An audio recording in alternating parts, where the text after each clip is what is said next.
Have you ever seen something like a picture or a video of something and then you saw it in person and were completely let down, or just, you know, it was a lot smaller than you thought it was? I mean, I'm not sure how many of you have seen the Mona Lisa, but it's about this big, maybe that big. And growing up and seeing pictures of it, you know, hundreds of times, when you see it in person, I was kind of like, is that it? But the opposite happened when I saw Levi Archambault, I hope I'm not butchering his last name, his new Scout build that I just saw recently. I've seen pictures and I've seen videos, but when I saw it for the first time, I was really blown away. So let's go meet him. This is Levi 2.0.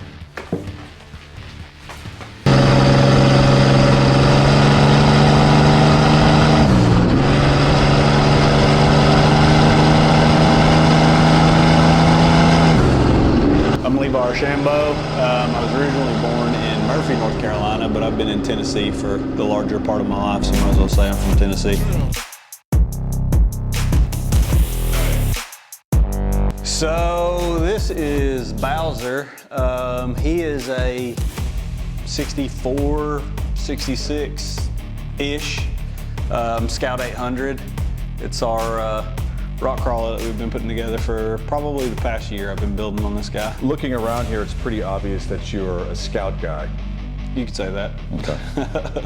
And you've been at it for a while, right? I've been building these trucks for probably close to 20 years now.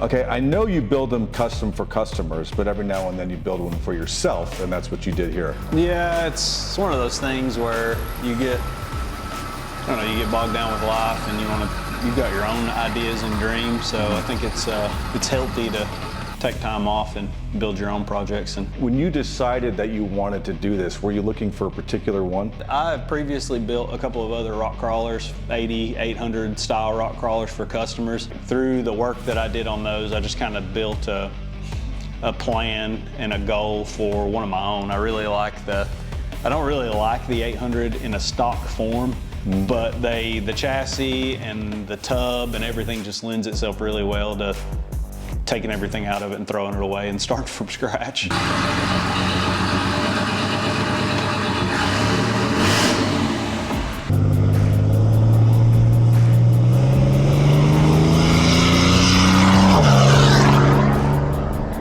When I first saw it in person, it's a lot bigger than I originally thought.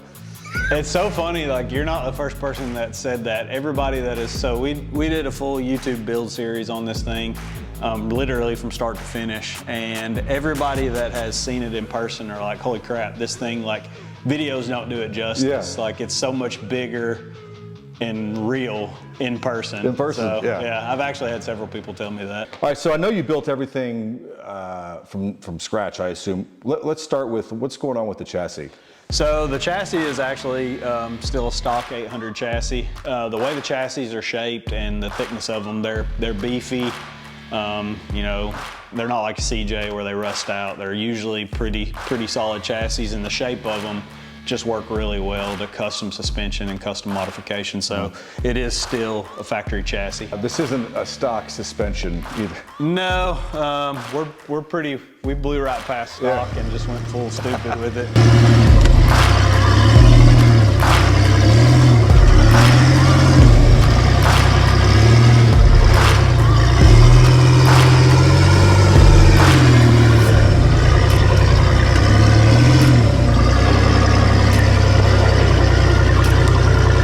It's a 4-link, double triangulated 4-link rear, 3-link front. It has 16-inch coilovers in the back and 14-inch coilovers in the front. You've already answered this. Now, where did you get the inspiration for this?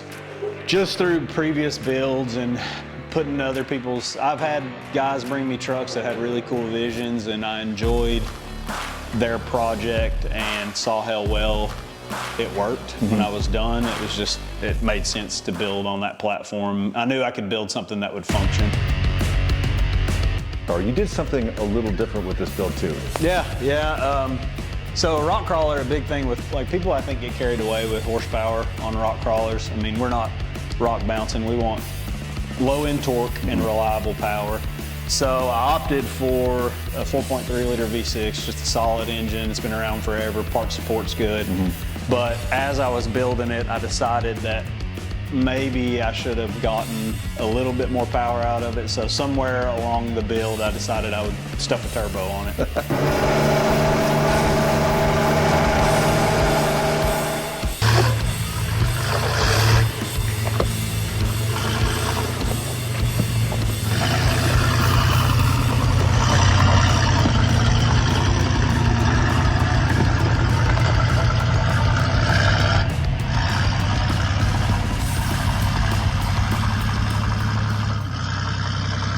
Okay, knowing what you know now, and now that it's done and you've enjoyed it, would you do the same thing? Yeah, I mean, the entire build itself it came out solid. I'm happy.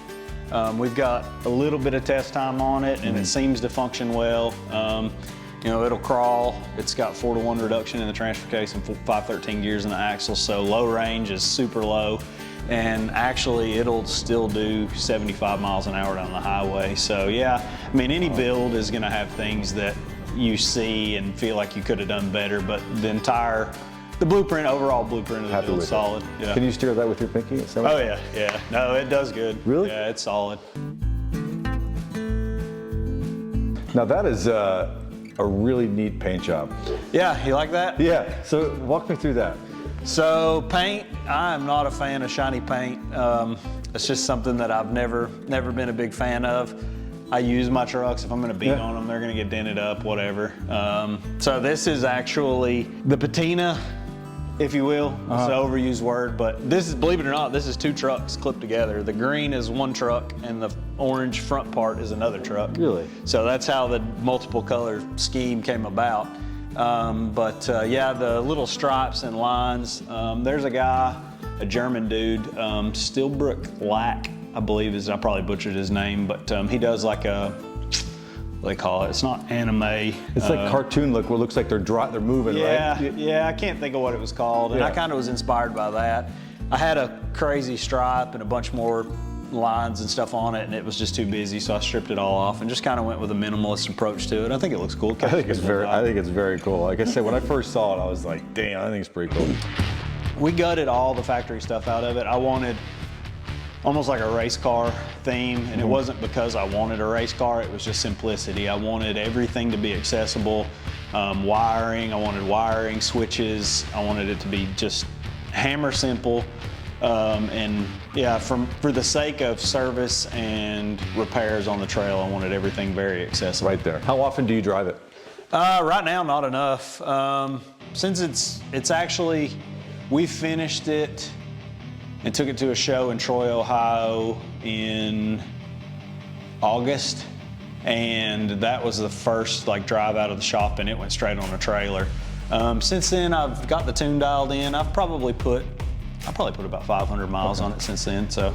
Did you win it then? So this one didn't win the build off. It actually won. We had 2 vehicles there. We had another blue truck that won the build off in the Class A. All right. This was in Class B. No, I'm lying. This did win.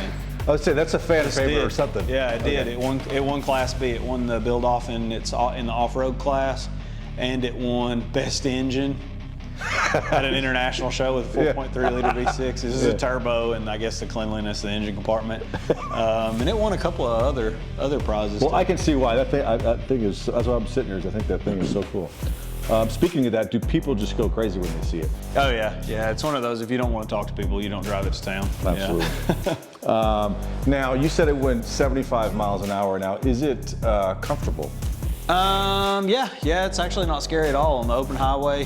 First test drive, it was a little unnerving. I didn't have a sway bar in the rear, and I had to change some of the geometry in the front. But yeah, it would actually, with the gearing and the transmission in it right now, it would do 80 easily. And it's not a handful to drive. I mean, I don't know if anybody else would feel that way, but I'm not. Because you're used to it. Right. I don't think anybody would want to go fast in mine. I do because I'm used to it. I drive wore out junk all the time, man. The intent behind this build, what started all this, was to hopefully one day do UA, which is formerly Ultimate Adventure, now Unreal Adventure. So that's the purpose-built goal, was to one day hopefully be able to join the guys on Unreal Adventure. Now, we all know the Scout is coming back. Yeah. What are your initial thoughts?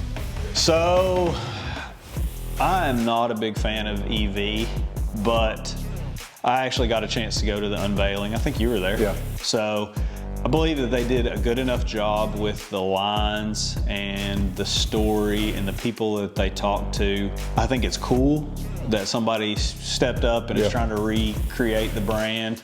I pre-ordered one, so I'm not gonna hate on it. I mean, will I ever drive it? I'll drive it some. Am I a super huge fan of it not having a gas engine in it? Not really, but I also understand why they did it. I mean, it's all government subsidies and free money, so. Okay, last question. It's the last question I ask everybody. Would you sell it? I don't know. I don't think so. I'm to a point in my life, and I think I said this when we were in Yogi, that the vehicle and the time that it takes, it's taken a part of my life, and it's taken time out of my life to build it. So now I think that having the vehicle finished is more valuable to me than money. Now, if I was in a pinch and a car fell off a lift and crushed me and I need some hospital money, then yeah, whatever. But we gotta do what we gotta do. But just to sell it, no. I don't think I would. Roger.